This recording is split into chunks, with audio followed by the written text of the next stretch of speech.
Good afternoon, ladies and gentlemen. Before we start, I'm obliged to inform you that this meeting is being videoed. Members of the public are entitled to record the proceedings and are requested to give prior notice so that any additional measures that may assist can be put in place. Any member of the public who has any concerns should raise them now. There are none. Okay, item 1 on today's agenda, apologies for absence. Keith Barrow, obviously, because I'm not him. Cecilia Motley and Lee Chapman. Are there any others?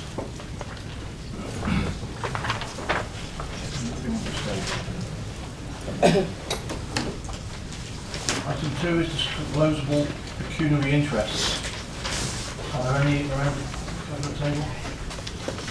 Being raised in that? No. Item 3 is the minutes of the last meeting. Any more? In favour? Thank you. Item 4, we come to public questions and statements, of which we have 2. The first of which is Mr. John Shone from Ellesmere Library. John, are you? Mr. Shone. Your question has been circulated and you've had an answer which I hope you've received. You have a supplementary question. Yes, Chairman. I'm not particularly satisfied with the response that I have because virtually there's been no real dialogue between Shropshire Council and the Town Council until the Friends intervened, got involved last September, and we asked the Town Council about talked to the Town Council, and they said that they that's been none. I think that the Town Council are getting involved, but we feel it should have been done sooner than that, and that there's been a lot of emphasis on moving to the day centre, and we would very much like to have seen more exploration of ideas for keeping the library where it is much sooner. We're at a very late stage now. The Friends Group are actively involved in trying to find alternative solutions. But my supplementary question actually is what consultations have been carried out, if any, on the whole strategy, what public consultations have been carried out on the whole strategy for reorganising the library service in Shropshire, and if not, why not? Okay, thank you. George, you want to deal with the consultation details? Yeah, thank you, Chair. In terms of the paper that's coming up shortly, that is reaffirming the approach that sits within the wider commissioning strategy that Shropshire Council launched and consulted on over 18 months ago. And the approach that we're adopting is a localised commissioning model, and that is writ large within the wider commissioning strategy. In terms of what we're doing at a local level, and obviously I'm familiar with what's happening in Ellesmere as I am in a number of other parts of the county. Whilst we are in the middle of, I think we're 2 weeks into the 6-week consultation in Ellesmere, I think it's fair to say that we've got a very positive and proactive relationship with the Friends, and obviously the consultation, whilst we do have a preferred option within that consultation, the consultation is about understanding and hearing other thoughts and ideas from the wider community. And we had the open day yesterday, as Mr. Shone is aware, and I believe you were there, Mr. Shone, with colleagues. Over 40 people attended. We have a level of interest, as Councillor Hartley will be aware of as local member, in alternative suggestions. And even though there is an end date on the consultation in Ellesmere, if alternative thoughts, ideas, suggestions come up, we will want to investigate those fully before we eventually come to a conclusion and a way forward. So a consultation by its very nature does have a start and end date, but if other thoughts and ideas come up that need further investigation, then we would of course, want to explore those in greater detail. So we wouldn't be a slave, I suppose, to that end date. It's about getting the right outcome for the people of Ellesmere and the surrounding area. Thank you, George. I would echo that as well. It's, we are open to conversations, but as George correctly points out, the consultation period needs to start on an end date. In other areas which have gone through this process, interested parties have come out during and after that consultation, and we continue to speak to them. So hopefully we can get a positive resolution from all of them. Yeah, I'm aware of that, Chairman. The question I asked was why there had not been a wider consultation on the whole issue of effectively handing over Shropshire branch libraries to other organisations like Norwich, for instance. The idea of the trust as they have in other counties to help also keeping their libraries as a whole rather than getting rid of them. Yeah, I think that's, again, it's a fair comment. What the decision was taken in terms of consultation, that the commissioning strategy, Shropshire Council as commissioning authority and has adopted the commissioning strategy of the way it does business, and the detail in that is within that. In terms of the trust point that you've raised, we have explored that and have done some work on that for the larger libraries, but the initial feedback is that that isn't a viable model going forward. That said, if there are suggestions that are coming forward by the wider community to develop a trust for a grouping of libraries, then of course Shropshire Council would want to explore and consider that. What we felt though is that libraries are unique to their local communities, and the localised approach to date, as is seen in the paper, has borne fruition. Of course, there will always be challenges around that, and it's important that we listen to those and respond to those and reflect those in the ultimate decisions that are made. Thank you, George. Thank you. Can I just quickly say, Chairman, as regards the involvement of the Town Council, the very first conversation we had in meeting was on the heading of asset management in Ellesmere, which was looking at the assets that Shropshire Council own within the community. And the town mayor and the clerk from the Town Council were involved in that from the very beginning. And the question was looking at alternative buildings for the library provision, and certainly the town hall, which is where they're based, was brought into the conversation. So really, they have been at the table at the very beginning and aware of our thinking and working forward. And we've encouraged them very much to get involved in the big picture, if you like. Thank you, Mr. Chair. Thank you. Second question from Mr. Richards from Shoreby Library. Welcome, Mr. Richards. Please.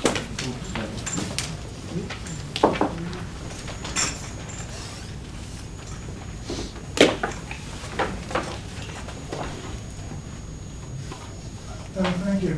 The subsequent question I'd like to ask is, when it was announced first about the meeting, the original meeting to discuss the Shoreby Library, the reason why only a few people turned up for it is because there was basically hardly any warning of the meeting. I think it was 4 or 5 days before the meeting took place, and some of the people who wanted to attend were unable to attend because of short notice. Now since then we've done a petition, but the only alternative seems to have been either getting someone else to run the library and pay council a significant amount of money, or closing it down. And I do believe there are alternatives to those, there's still alternatives. I mean, the only organisations in Shoreby capable of this is the Parish Council Committee and the Shoreby Parish Hall Committee. And neither one of them can afford the amount of money the council require. I mean, first of all, it was announced it would require £16,000 to run the library service. Then it went up to 20,000, now it's over 20,000. What has been proposed here, they close the library down, is providing a library bus. But they used one of those when the Shoreby Parish Hall was being rebuilt, and nobody used it. If it was decided to use a Shoreby bus, library bus in Shoreby, eventually there'll be no library service whatsoever. Because they're only there for a short amount of time, and the children won't be able to use it because they'll be in school, and only a few elderly people will be able to use it at any one time. I mean, eventually, yes, the council is in financial crisis at the moment, but eventually it will get out of that. But if Shoreby Library is closed down, it will remain so permanently. It will never reopen again, and so there will be no library service in Shoreby. Now, the nearest library service will be at Holscott in Shrewsbury, and it's expensive travelling on the bus there and back to just go to the library. And I don't see, eventually, I don't see any library service whatsoever being used in Shoreby whatsoever. Because like a lady, when I was collecting the signatures for the petition said, they'll either use it or they'll lose it. And if people can't use the library now because it's only there for half an hour or an hour, eventually there'll be no library service whatsoever in Shoreby. Thank you. So can you just clarify your supplementary question? There's a lot Oh, of words there. sorry, I don't believe all alternatives have been explored. Just the two alternatives. Either somebody takes it over and pays a large amount of money, or closure. I think there are alternatives in between those two, but they don't seem to be explored. Yeah, okay.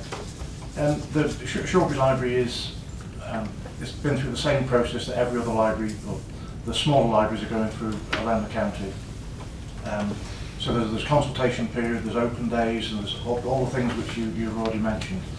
Elsewhere in the county, at the last minute or even during that consultation process, there have been community groups which have come forward with viable solutions, or even the start of a solution, which has then been worked up into a final idea, which has been taken forward and implemented.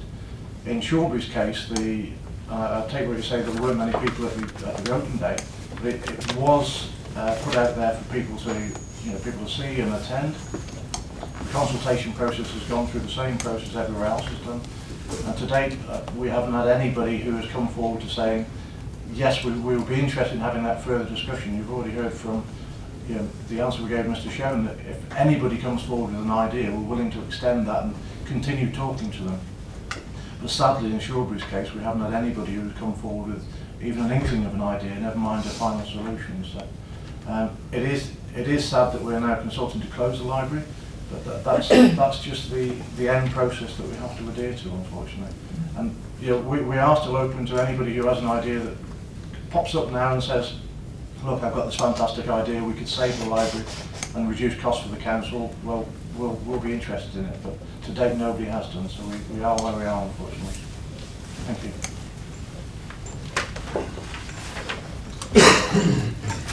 Moving on, item 5, matters referred from scrutiny. There are none. Reports from scrutiny, there are none. Item 7 allows me to welcome Councillor David Turner to Cabinet and pass over for the Revenue Monitoring Report. Thank you, Chairman. This report details the Q2 projection for the year end, which is anticipated to be an overspend of just over £4 million. The projected overspend has reduced since Q1, and further work will be undertaken over the next 6 months to bring the budget into balance. The overspend includes the latest position on delivery of the 2015-16 savings proposals of £28.4 million, with £14 million rated as green and £7.6 million currently categorised as red. A number of ongoing service pressures have also been identified, and where possible these are being funded in 2015-16 through the use of one-off savings and contributions from earmarked reserves. I move recommendations A and B. I'm happily second those. Thank you, Tim. Hannah. Thank you, Chair. There's some concern with the revenue monitoring report, obviously, that there's projected to be a £4 million overspend, and that savings identified in the budget, some of them are still red, and some of the other ones are also still present. So can you make some comments as to what work is being done to make sure that certainly the other savings are realised, and what will happen if the red ones aren't? I also had some specific questions around page 14. There are some red savings itemised around resources and support to do with savings around IT service delivery. Can you say anything about whether you anticipate expenditure in IT to actually be greater than forecast, and how much you're currently forecasting to be spending in that area? And can you also say something about the corporate element of the budget? In the efficiency savings of 7.5% were anticipated across the corporate budgets. And the report says that without significant change to or reduction in many frontline services, proposals to deliver these savings have not yet been identified. And these are now being funded by capital receipts. So it sounds very much as though we're sort of selling the family silver in order to not meet the redesign progress that we hope to make. Is this sort of failure to meet the redesign to do with timescales of delivery, or is it a kind of lack of leadership or a disconnect between the top and the bottom? Could you just explain a little bit more about what those issues are and how they might be resolved? Thank you. Thank you, Hannah. You'll understand that very early in my stewardship of this portfolio, there's some detailed questions there which will take me a bit of time to respond to. I'm happy to speak to you outside the meeting when I've taken some advice, or alternatively I'm sure that James may well be able to provide some answers now, but what could be a combination of the two. Okay, to try and take those in order. The first issue is in relation to the amount of red and amber categorised savings. What we've built into the report is the assumption that all of those savings that are currently rated as amber will be achieved by the end of the financial year. In terms of what those amber savings are, they are things where we have identified how we are going to deliver those savings proposals, but at this point in time they haven't actually been delivered. They're not there, signed off and ticked off. So there's 14 million already in green, which is done, and then there is another 7 million or so, which is plans in place, and we would expect those to be delivered by the end of the financial year. So that is subject to continual monitoring by directors and also by portfolio holders to ensure that those individual schemes are actually being delivered to the plan that was set out.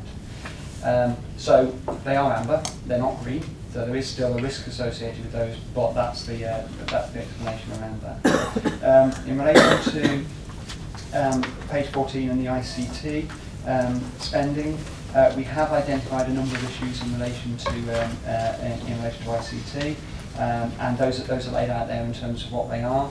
What we did at the Q3 period of the last financial year is we identified and anticipated some of these issues. There were some development costs, but there were also some overrun costs in relation to some of those developments. And we said at that point in time we would put some funds into an ICT reserve, and we would use that to then help us balance that out in the current financial year. So what we're seeing in the monitor is that being played out. So there are a number of developments in there, and there will be more on top of that. We anticipated there will be more work to be done this financial year as well. So all of that will be reported to the monitor as the year goes on. So there is an overspend, but it is also being managed by the funds that we put aside. The final issue is in relation to the 7.5% efficiency savings. Effectively, this was a fairly blunt instrument to try and say what can we do in relation to those support functions around the authority. What would we expect to be a reasonable level of efficiency savings to be delivered? Now, what we're saying is that the initial basis on which those would be produced, which was around the way that the authority would look, was that there was the major contributor to how those services would be redesigned. As we're working through that and we're seeing those changes that are being made, there's a period of time to ensure that that redesign work is done, and also the basis of some of that has changed as we get clearer on how the council will deliver services into the future, what the council will look like.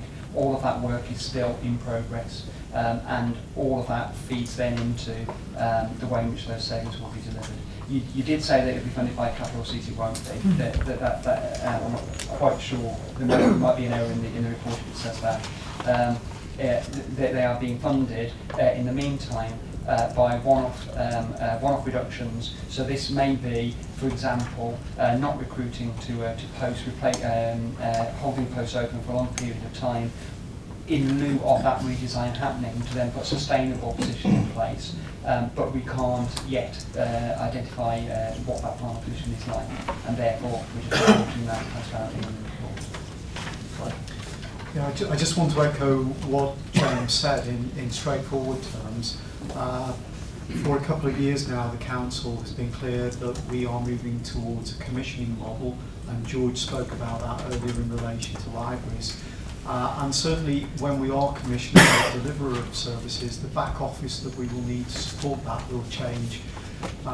Shortly we will produce our financial strategy. We're almost ready to do that, and in a couple of weeks' time the Cabinet will bring that forward, and then we'll begin to see what services will be delivered on behalf of the council, what the future of provision will be out there, and at that point we can begin to shape how the back office will also function.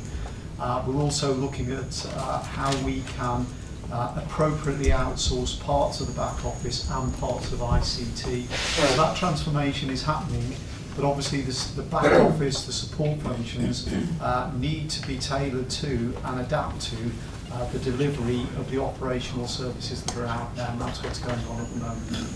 Thank you, Claire. And Hannah, you referenced poor leadership and leaving us with a hiccup, if you like.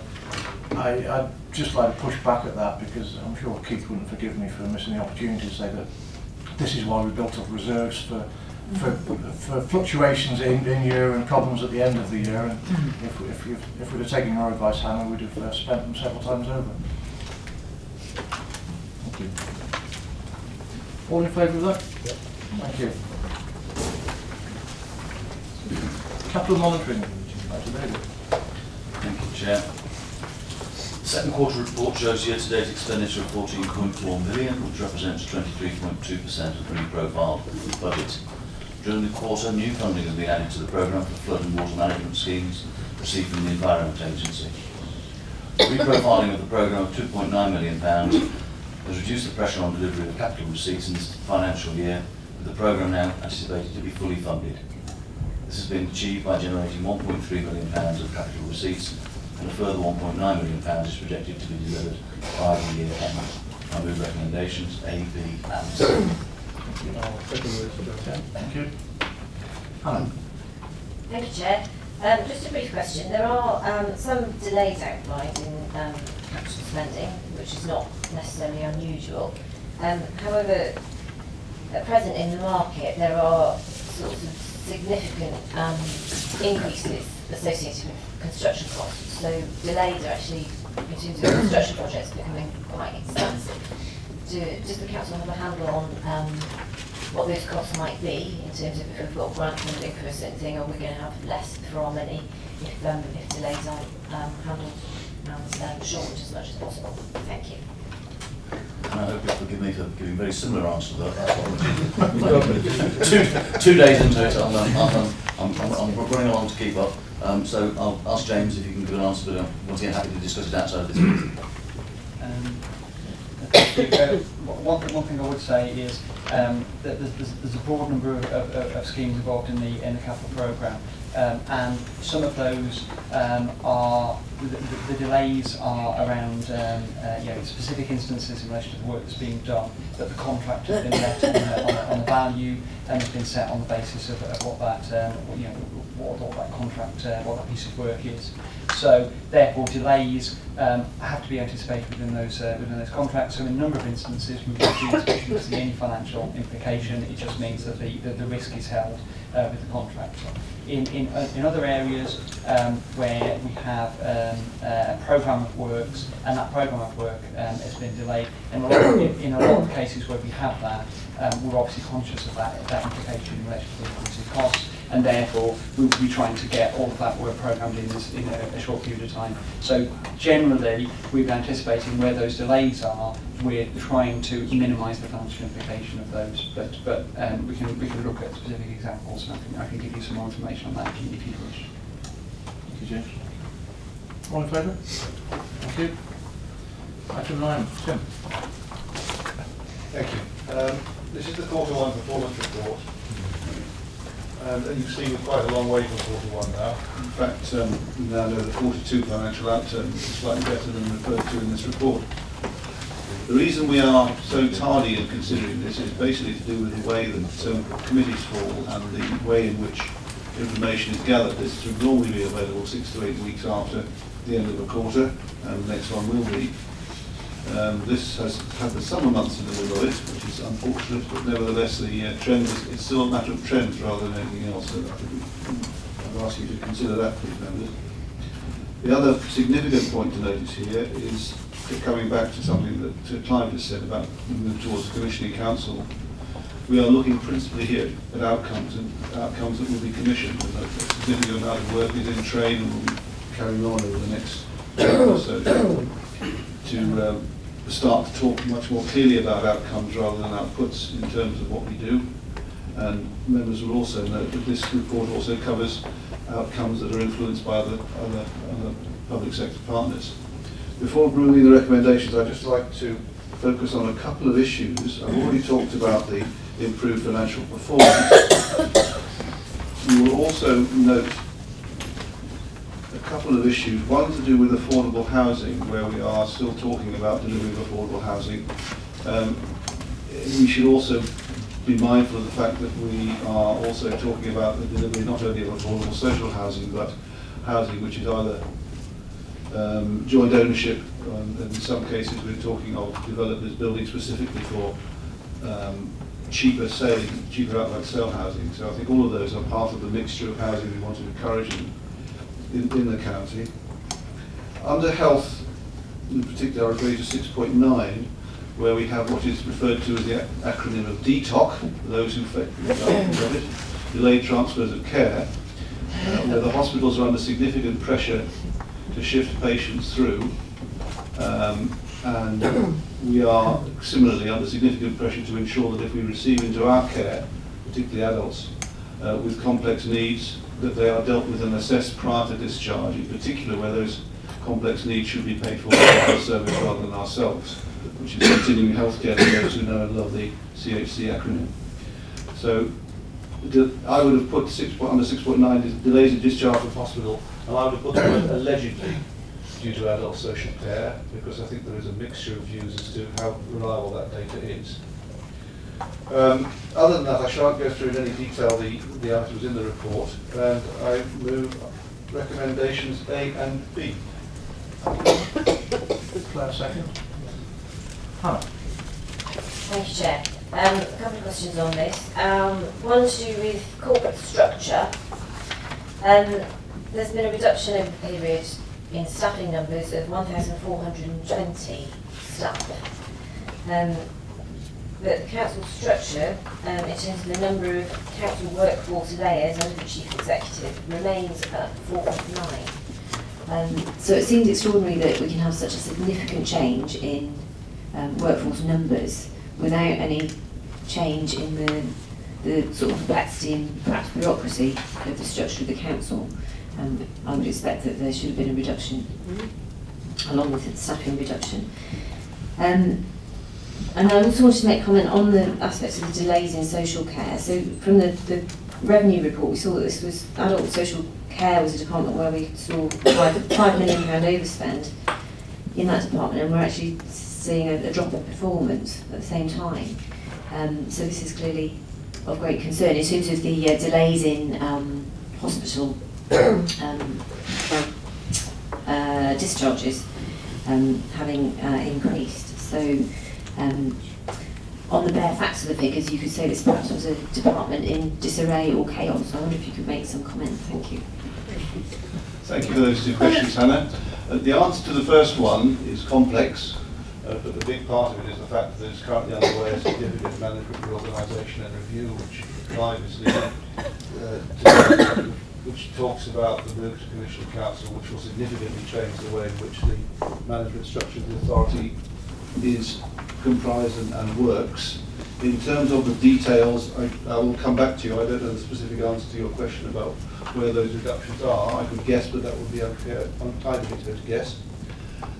In terms of social care, I think we have to be careful that we talk about children and adult social care here, because both children and adults are discharged from hospital following unfortunate events in their lives. I did touch upon this.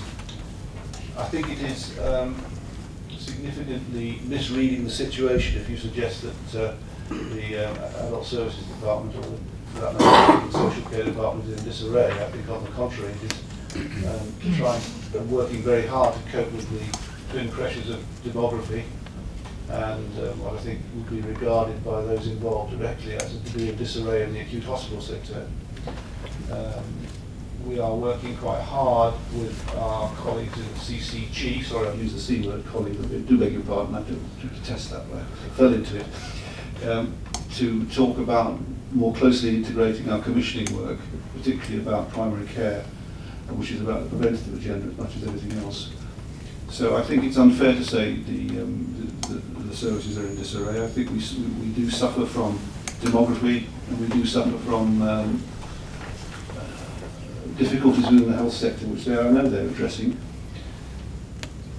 I would point you to the effectiveness of our reliable services in the previous paragraph, where we are improving in real terms. But I would suggest, if you want to go into any greater depth about the social care issues, we look at scrutiny, or we wait for the return of our director and our portfolio holder from the ADAS conference.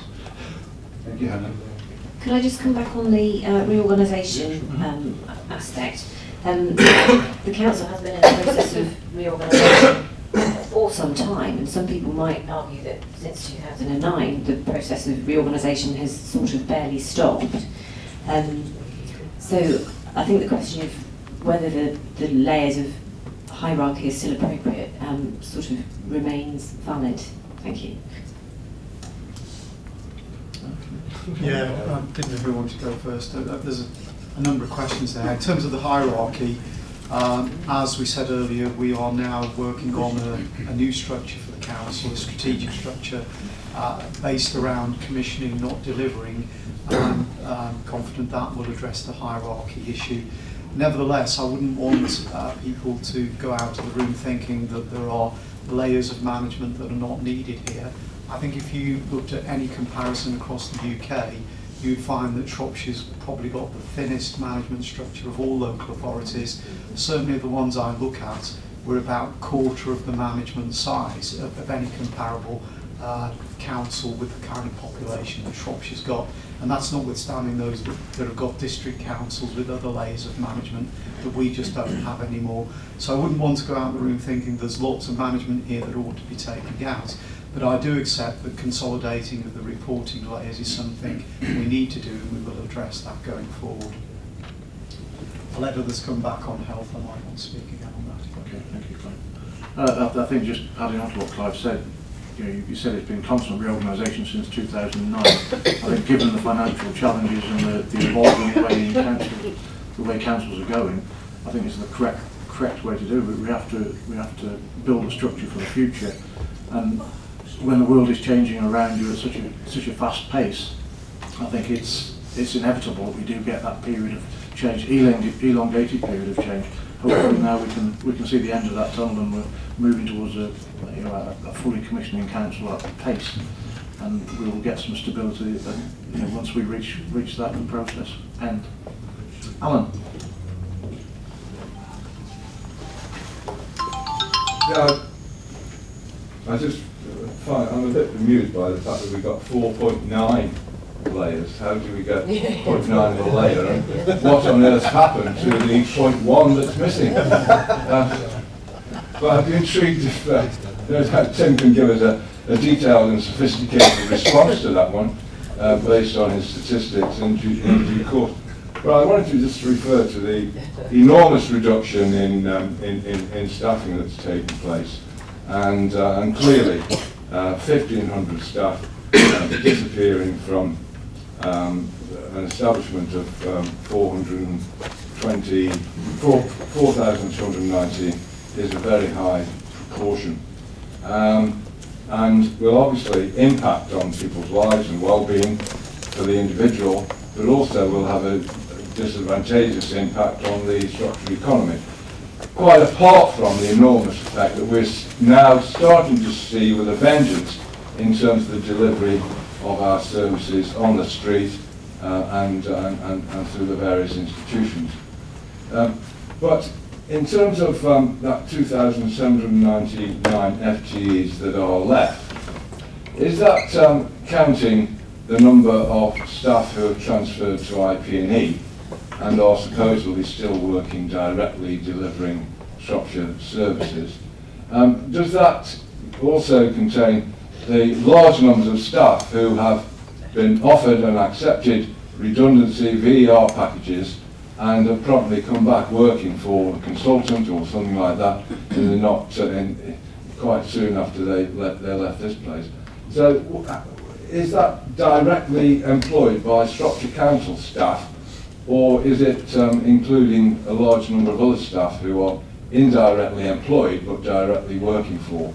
And how are we going to, in future, identify the large number of staff who work for the companies or the charities or the institutions which we are commissioning for services that are working again directly, more or less directly, delivering our services?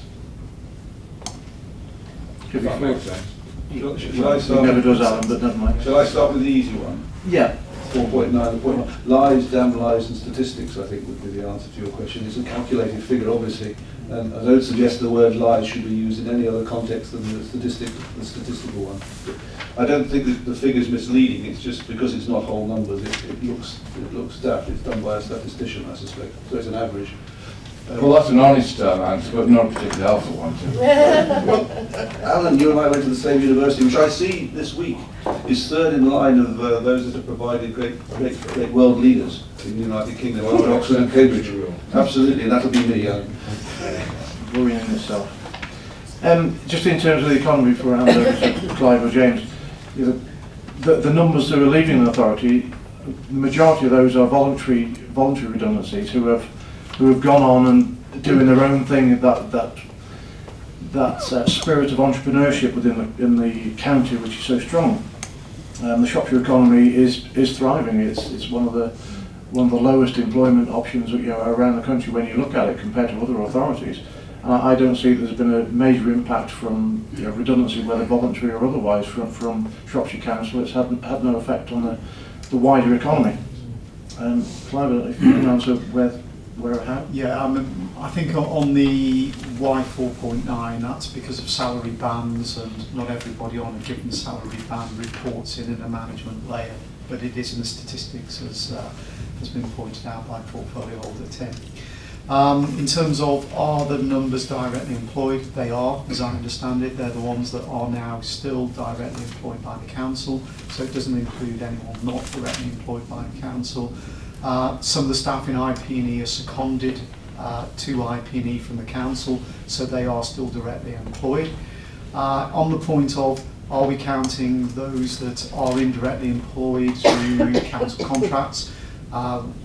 As far as I know, we're not doing that currently, but I think as we move to being a commissioning council, understanding the impact of what the council spends, both in terms of outcomes, and part of those outcomes are employment, but also in terms of employment and impact throughout the economy, is something that we would want to do.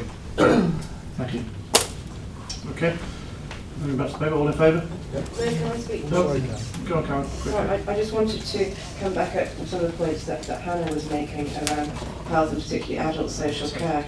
And I think we have to look at the population of Shropshire, particularly those very, very vulnerable people who are in hospital. Adult social care has a duty to ensure that they're discharged safely. And those people generally have very complex and multiple needs. And I think that actually that figure is reflected in the more people remain at home after 91 days of leaving hospital. The increase in that shows that those people are being discharged into a safe environment rather than this revolving, terrible situation of revolving doors, being discharged too early. So I'd just like to emphasise that point, Hannah. Thank you. Similar point, I'm confident that our adult social services are playing a full role in discharge from hospital. I'm confident that's as good as it can be. There are issues within that whole system, and we would want to continue to support and work with our partners to improve that. But I'm confident that our part of it is pretty good.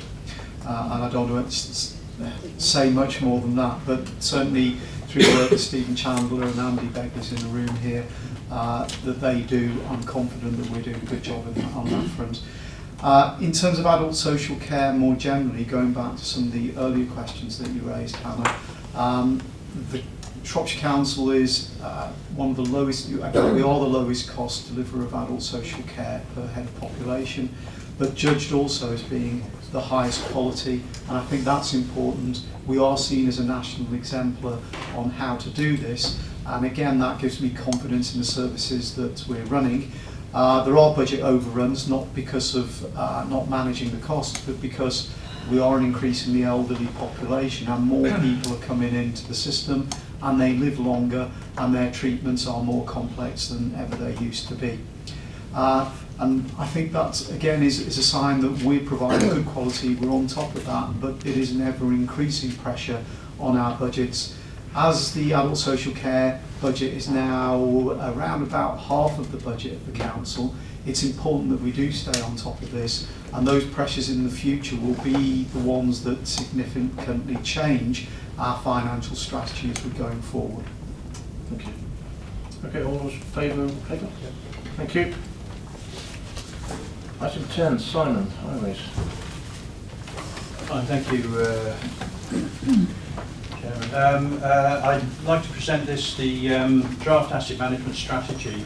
This strategy is as a direct result of the DfT having set criteria linked to capital block grant for highways and transport. And we have to self-assess, which has to then be signed off by our Section 151 officer as to which band that we're actually in. And depending on the band that we're in, that will affect the amount of funding that we receive from DfT. Currently, we're having been working with the Highways Alliance, which is the alliance of Shropshire Council, Mouchel and Ringway and IP&E. We're fairly certain, confident that we're going to anticipate a band 2 and then work forward to towards a band 3. It's quite a short time scale for this draft document. It's got to go out for public consultation for a 6-week period because it has to be signed off by the end of November, as I say, by the Section 151 officer.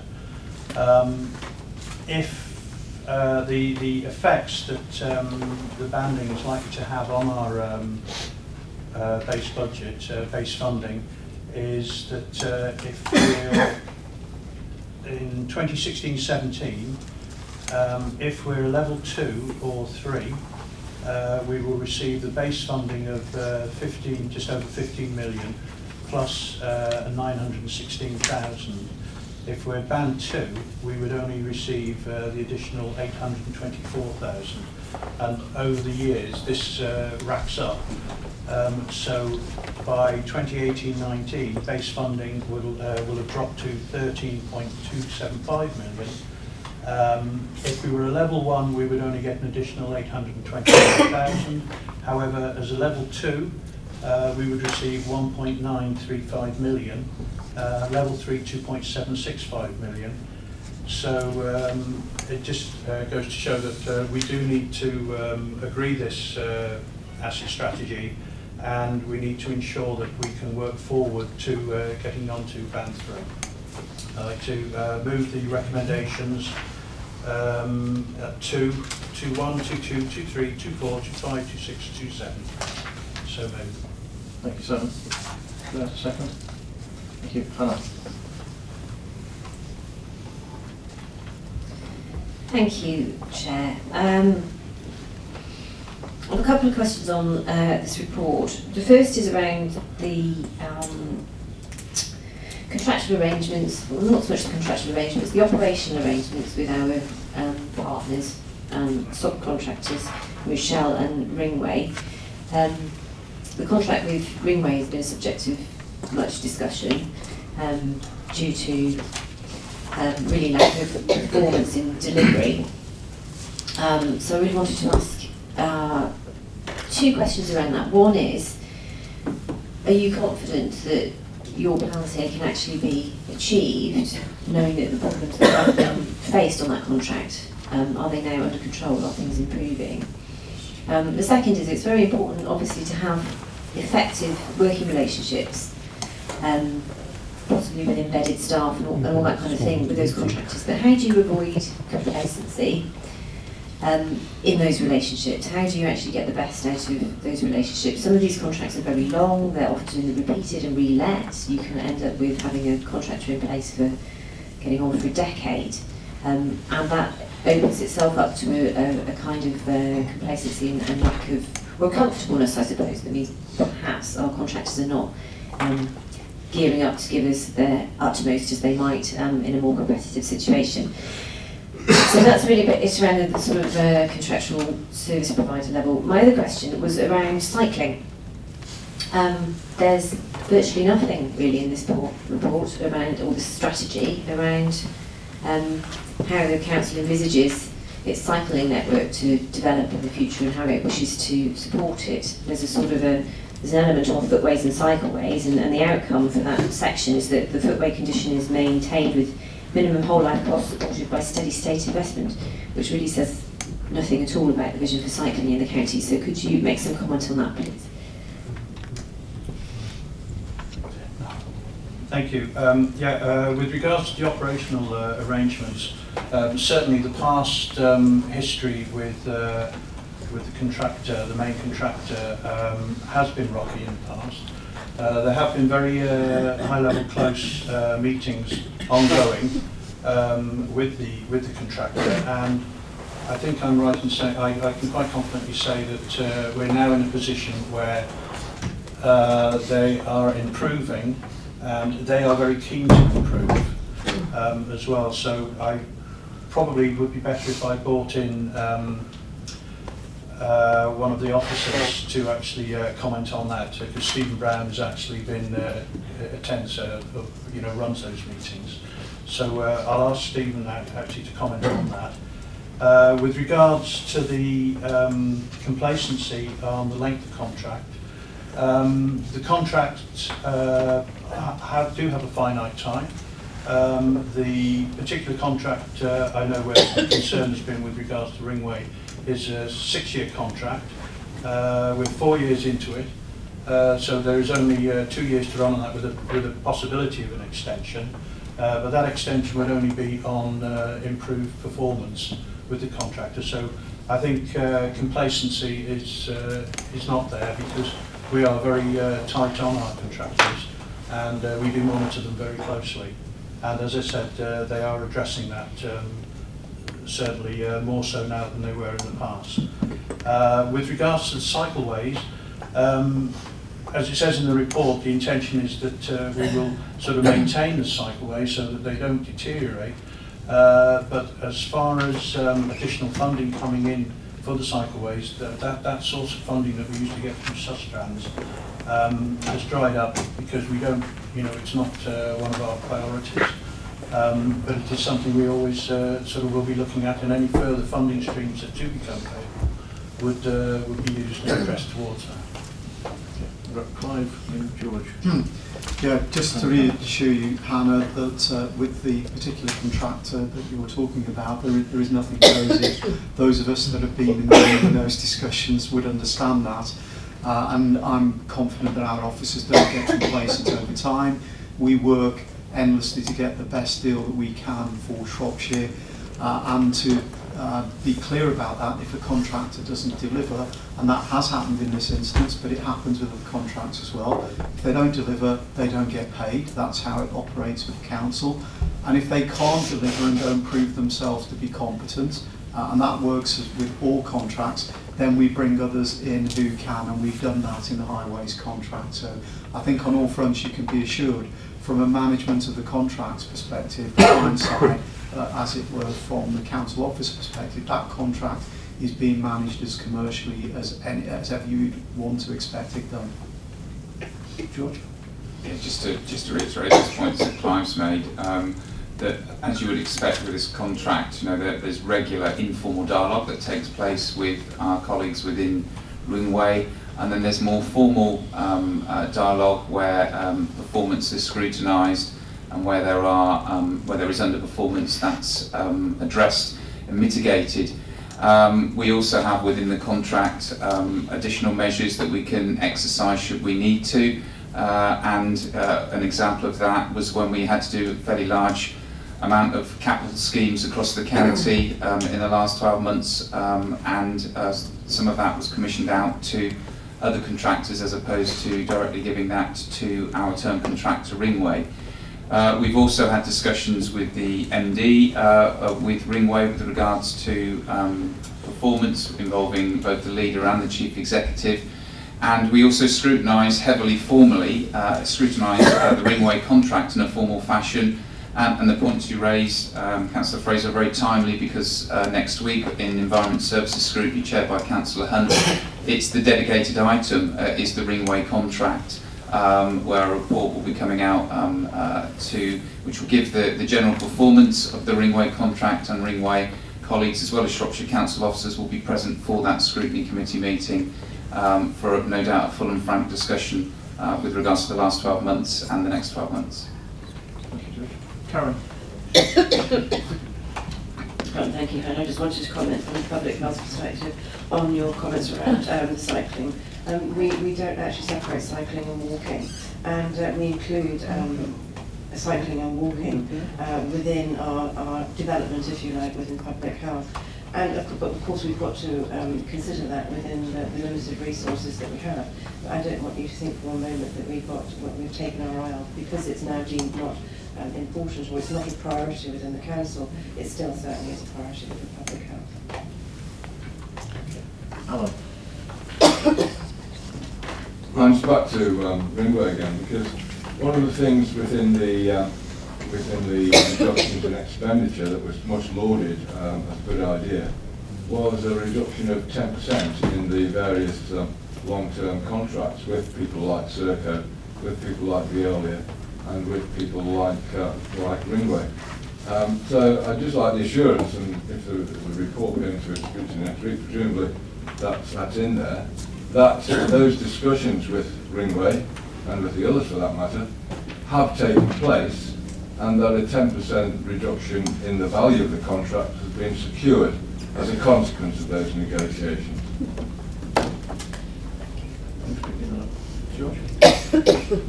Well, within the Ringway contract, it was already written into the contract the reductions across the contract in terms of efficiency savings and the technical term double lot discounts, and they have been recovered to date as part of that contract.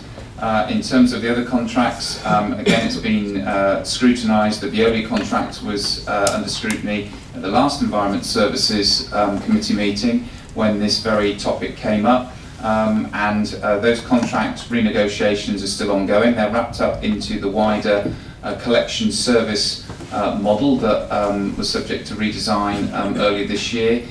So they are continuing, and likewise across leisure in terms of the contract renegotiation. So yes, they either are in place or those contract negotiations are happening at the moment. Hannah.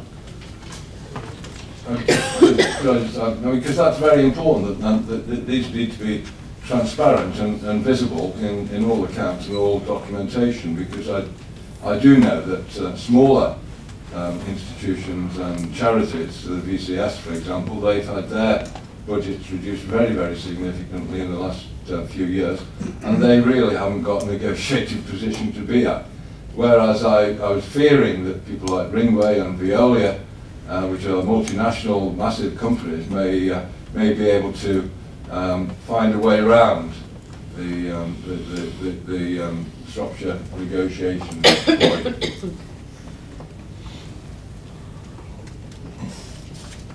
Got any comment, John? That's right. very good. Hannah? I just wanted to come back on the issue of cycling.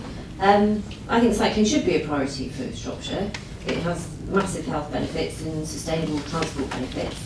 And that clearly from an infrastructure point of view, provision of cycling infrastructure is different than provision of footway infrastructure. And if you're going to do cycling well and make people want to do it and feel safe doing it, then you need to have a proper strategy that supports it. And I would argue at every given point that it's important for our health, our well-being and the environmental benefit of our communities. And we should be striving to get more people on their bikes rather than less. And at the next given point that council can reconsider its prioritisation, I would thoroughly support it being a big priority for Shropshire Council. Thank you. In response to that, I think in a nutshell what we're saying is that we have got good infrastructure for cycling and for walking, particularly around Shrewsbury. There is a great cycling network, and I saw you come on your bike the other day, Hannah, so I know you'll be using it.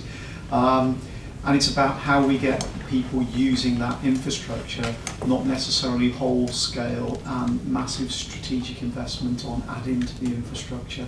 That doesn't mean we won't make additions and modifications to it where that's appropriate, but a lot of the infrastructure that needs to be there is now there. So in terms of capital investment, it's about maintenance of what we've got, not about adding to it wholesale.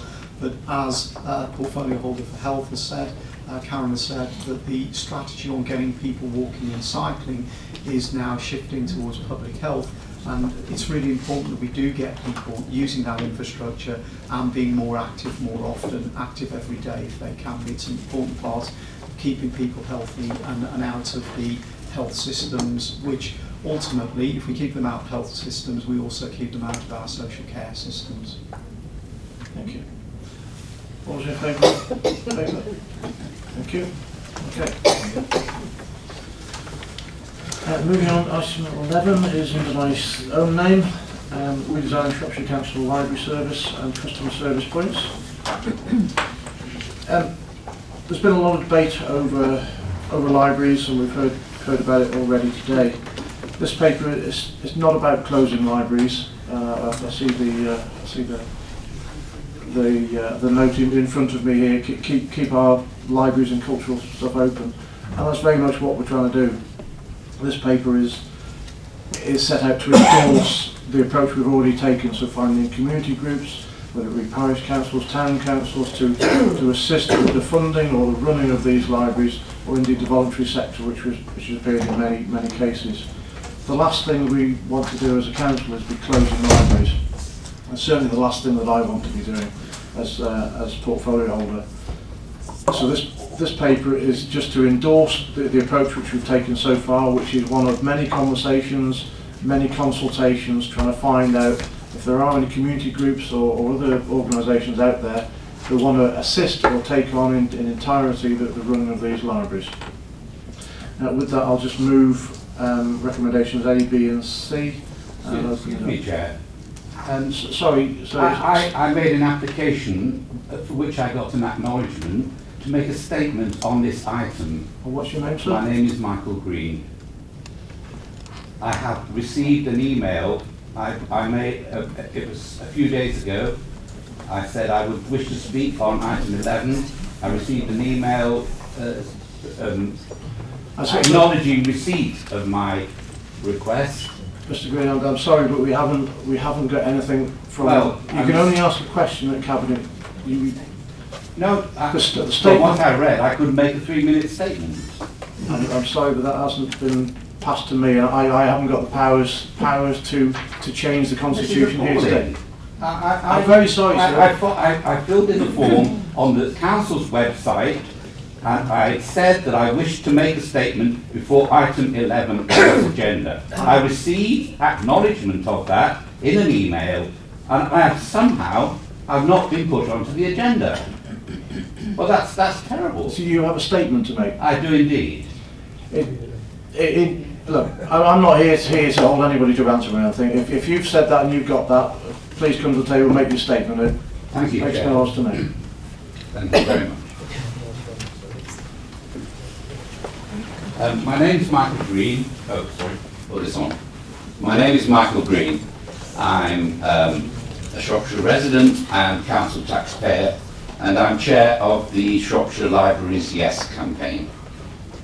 And this is my statement. Public lending libraries are a hallmark of a self-confident, civilised and caring society.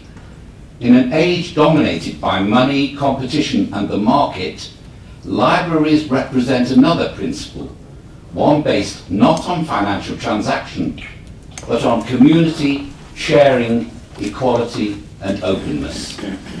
Their vital role in education, literacy and leisure, and their often unacknowledged social role cannot be overemphasised. To visit a library is always a pleasure. It is therefore a matter for dismay and anger that Shropshire Council is attempting to rid itself of its libraries. Put crudely, it wants shut of them as quickly as possible. In this age of the market, what place is there for a human activity which does not produce a profit? Especially one like a library, which requires public money even to exist. Cultural facilities like the arts, museums and libraries always need money, and as soft targets, their budgets are usually the first to be plundered. Despite the hand-wringing and the crocodile tears, this is an exercise in cost-cutting wedded to the ideological aim of shrinking the state. One direct consequence of bailing out the reckless and criminal banks with billions of pounds of public money is that Shropshire's libraries will be debased, closed down even, for savings over 3 years of £1.3 million, less than 0.5% of the council's net annual income. The savings are so small, yet the damage, particularly to our children, will be so great. Under Shropshire Council's preferred option, accountability disappears, skilled staff and experience are lost, volunteer book stampers take over, and libraries are moved to unsuitable premises or even closed. We of the Shropshire Libraries Yes campaign are not prepared to stand by while our library service is disassembled. We have taken legal advice from a leading public administration lawyer. Initial indications are that in its procedure for library changes, the council has acted ultra vires in several ways, and that there is a high likelihood of our being granted a judicial review under legal aid. We continue to investigate this option. In the meantime, we are calling on the council to put a moratorium on all changes to the library system for the rest of this financial year, and to enter into discussion with the campaign and other interested parties about a better way forward. Thank you, Chair. Thank you, Mr. Green. I thought it was worthwhile giving Mr. Green his couple of minutes to make your point, sir, and that's very well appreciated, and the comments you've made will be fed into the ongoing consultations which we have. You have my assurance on that. Thank you. Anne. Thank you, Chairman. I just wanted really for clarification on something that George said earlier when we were discussing Mr. Schoen's presentation, and I need really clarification and confirmation that when the portfolio holder and director of commissioning make decisions on the future of the individual libraries, I'm talking about not the policy per se, that following consultation, if the community have come up with a suggested alternative, albeit not sort of dotted and crossed as a firm business plan, are you still going to pursue that and give them the opportunity to discuss that with you? Even if it's not an absolutely audited business plan, if you like, but just some ideas quite loosely about a way forward. It's your time, yes. Thank you. Madge, had you dared to speak? Sorry, I forgot you at the start. I thought you were going to forget me, Chairman. Couldn't possibly forget you, Madge. No. Thank you anyway for letting me speak. I represent the area of Clibbern Mortimer Division, and we're fortunate enough to have a very small library, which at the moment is housed in a social enterprise called Clibbern Country Limited. which we were extremely lucky to rescue it the last time we had to look at the finance for libraries. This has worked extremely well because we have, I think, 2.5 days we have a librarian. However, the options for us were to, in many ways, follow the Highley example, in which again the Severn Centre at Highley, which is an independent organisation, took on the Highley Library, and it is run by the staff of the Severn Centre, who have been trained to level 4 assistant librarian, and it's worked extremely well. We've had our consultation, the results I received last night, and it looks as though we're going for option 1, which is to follow the Highley line. I'd like to endorse that, because I hear what the gentleman has said. I look at it slightly different from him. I want to retain a library in Clibberry Mortimer, which is a very large scattered rural area. We have a secondary school, and what I want is to inculcate into the children the idea that the library is there, it's easy to get to. We have friendly staff there, and if you will train those staff that we have at Clibberry Country to level 4 assistant librarian, which allows them to get into the library IT system, which will be very, very helpful when there are any queries or requests or anything like that, because they can't do that at the moment. This will extend the hours of the library service for Clibberry Mortimer, and I would urge that you would look kindly on that when you come to actually make the decision. But it has worked. It's worked for us in the rural areas. Not all of us live around Shrewsbury or into the bigger centres. We have large, large rural areas. Very little in the way of transport, but if the kids come into school, they have the ability to go to the libraries as well. Thank you, Chair. Thank you, Manager. I don't know who's first. Hannah, ladies first. Thank you, Chair. I'm somewhat minded of the episode surrounding adult social care consultation, which was to do with closure of homes, daycare homes, in which the council was convinced that it had undertaken a thorough and comprehensive consultation with users, and was very surprised when it proposed closing some daycare homes. The users themselves felt that in fact they hadn't been well consulted, and that the news was an extreme shock to them. And as we know, that process ended up in the courts and ended up being quite costly to Shropshire Council. I'm concerned here, the parallels are that we have a paper before us that says that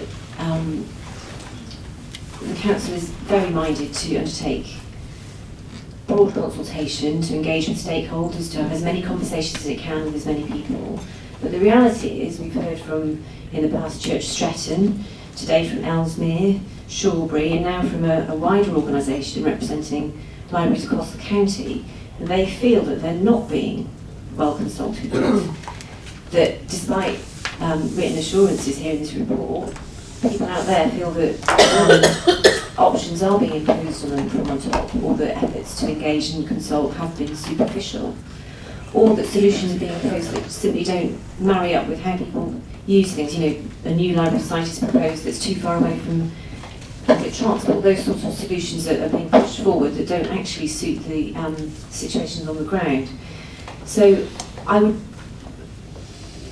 be, it would be a tragedy really if this process ended up, which is easily done as we've seen in the past, with consultation being too superficial, with solutions that suit the council but don't suit people on the ground and library users.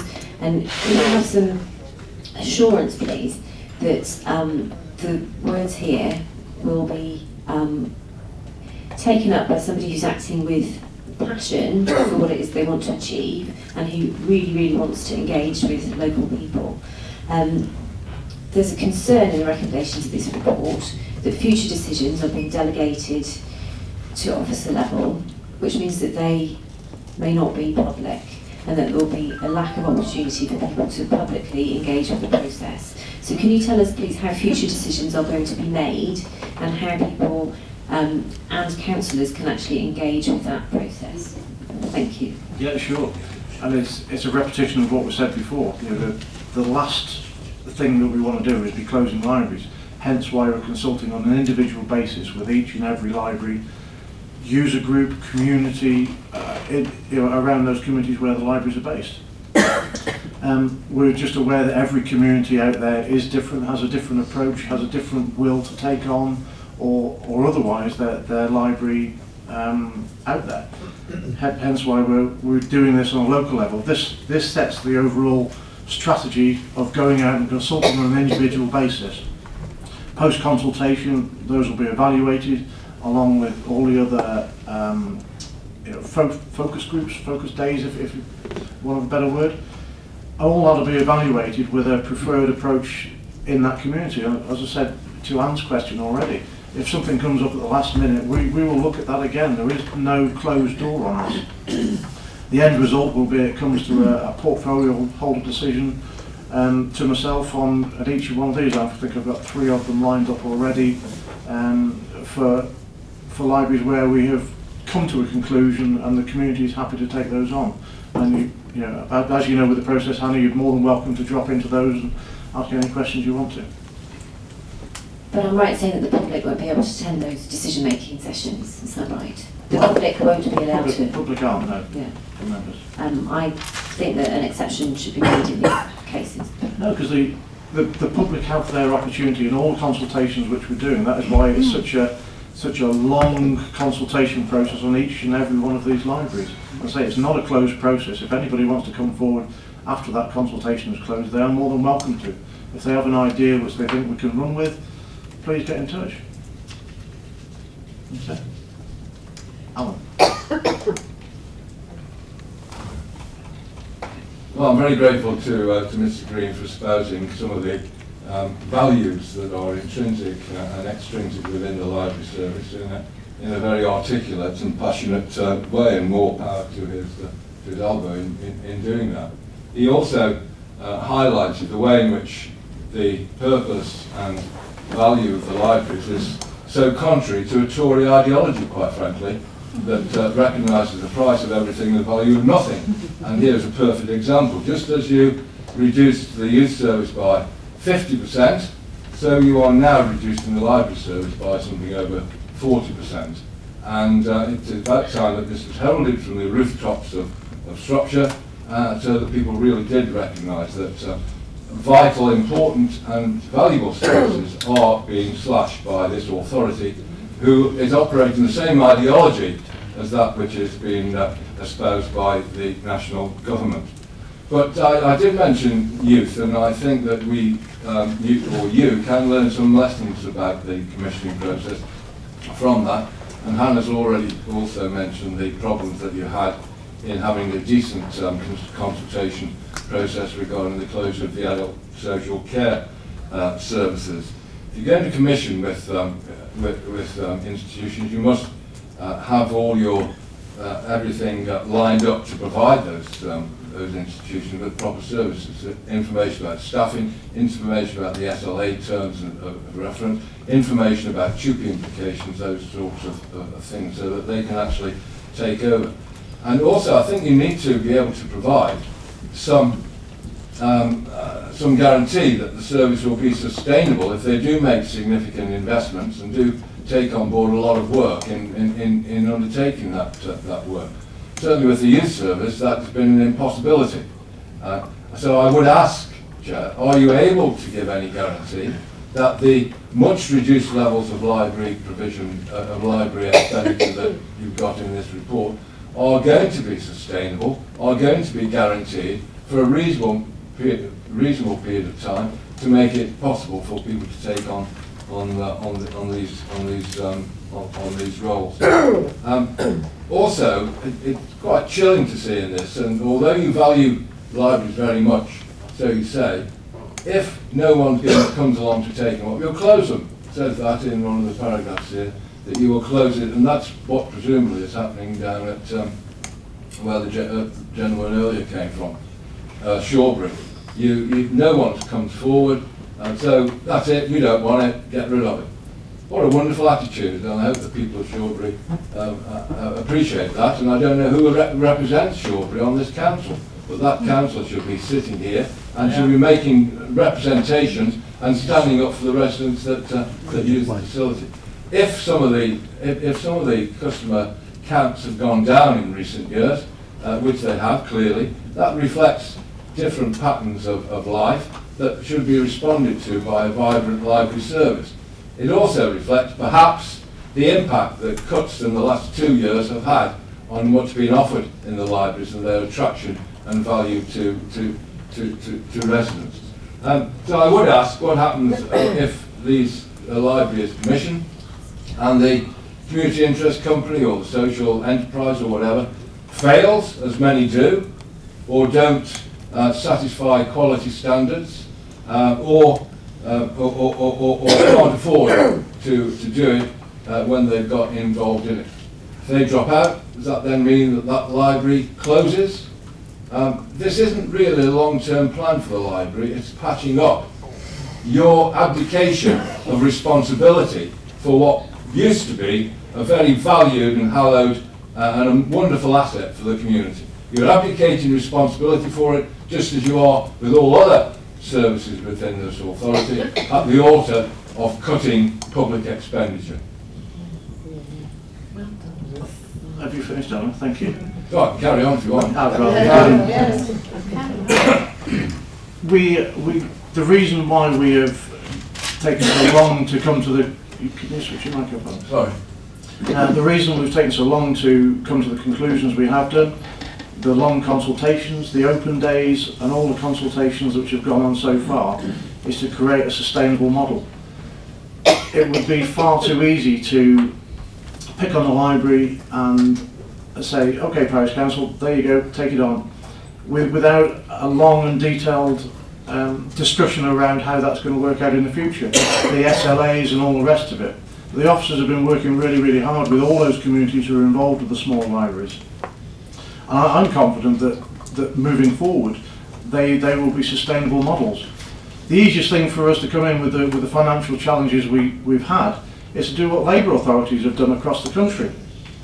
Bolton have closed 5, Brent have closed 6, Hartlepool 2, Leeds City Council 13 libraries and Liverpool 3. And there's plenty more examples of that in Labour authorities. So please don't expect to me that this Conservative mantra of closing libraries, because that's the last thing that I want to do. And that's why I said that in the first line of what I presented this paper in. The last thing we want to be doing is closing libraries. We want culture, learning and libraries all to be vibrant in this county, because I believe that's the heartbeat of Shropshire. Tim. Thank you. I have 2 things to say. One is an observation, which is interesting to see 2 Shrewsbury-based unitary councillors speaking during the time of the by-election with such force and vociferous nature about a subject like libraries.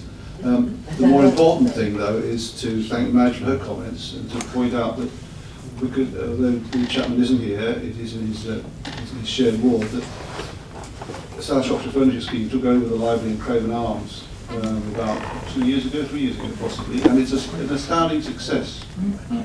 It's a really, you may not agree, sir, but it is. And we are not a solely urban county, as Madge quite rightly says. We are a county of market towns spread around with a lot of rural dwellers. So libraries have also got to cope and cater for the rural parts of this county. Those are 2 points I wish to make. Thank you, Tim. All those in favour? Thank you. Item 12, West Midlands Rail devolution. Simon. Thank you, Chairman. This report is to approve the proposed governance arrangements for West Midland Rail Limited, which is to provide local democratic and strategic guidance for the specification of the West Midland Rail franchise, which is being led by DFT.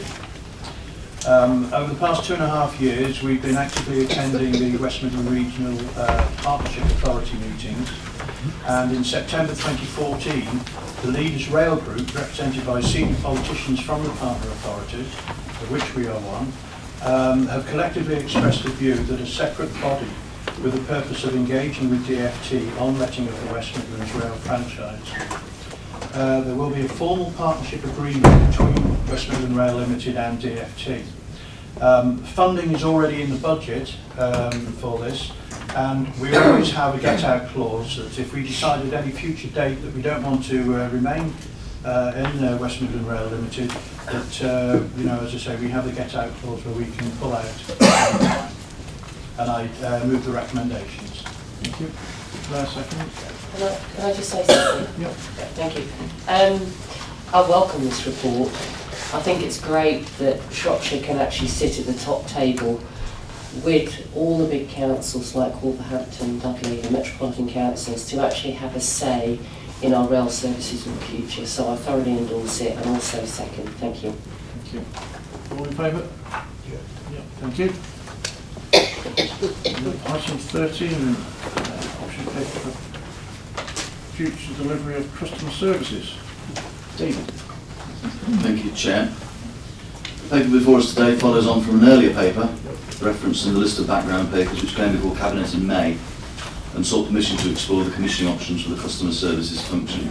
The May paper drew members' attention to the single front door into the council, the customer service function provides for many of Shropshire citizens, as well as the preventative value that the service provides for the council, particularly for our adults and children's services. Collaborative working between the face-to-face, telephony and digital customer service teams means that appropriate customer transactions can be moved to more cost-effective methods, but the May paper recognised that simply reducing the cost of transactions will not meet the required savings, and that the service should focus on the preventative functions for those who are the most vulnerable and have the most complex needs.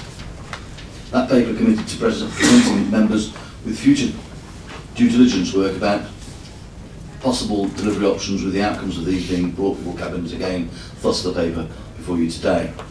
This latest paper asked members to consider the issues and advantages afforded by a single front door into council services, as well as the alternative where services become individually responsible for their own customer contact. Of particular note, again, is the preventative ability of the customer services function and its focus on early identification and early resolution of the needs of our more vulnerable citizens, most notably through the first point of contact function, which includes child and adult concerns lines, and also the ability to gather from one place valuable data that will aid the commissioning council. Members are, of course, aware of the desire in government for greater integration of health and social care, and what is emerging through the identified options is a clear opportunity to work together with the clinical commissioning group to achieve better integration and more joined-up working with other public sector partners, which will include the customer service function. Members are therefore requested to approve the continuing exploration of commissioning a unified service across the public sector by working more closely with the CCG and other interested public sector partners, and to grant delegated authority to the Director of Public Health in consultation with the portfolio holder for resources and support, and with input from Directors of Children's Services and Adult Social Care to make any further decisions on service delivery. I have pleasure in moving recommendations A, B and C. I'd like to second that. Thank you, Karen. All those in favour? Thank you. Okay, moving on to item 15, community energy is in my name, but I'm going to invite Councillor Tim Barker, who's been involved with this from the start, to introduce it. Thank you, Chairman. An important and interesting initiative whereby we are looking to procure, if you like, through the formal process. Therefore, we can't talk too much about potential potentialities of the partnership. A provider who would help us to provide to our across the whole of Shropshire an energy or principally electricity supply service, which will be available to all, from which we will make a return. Otherwise, it wouldn't be worth doing it.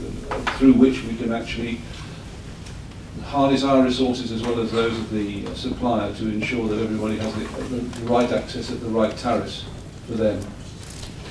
It's an interesting project. It's an early stage. We've spent some time discussing it. David Turner and I have been both on the working group with the Chief Executive. We can't say too much about who potentially we would wish to partner with, because that will be procured in the normal and proper process. They will be obviously an operator who is involved in the process, I would imagine. I have little more to say to the recommendations at this stage. Thank you, Tim.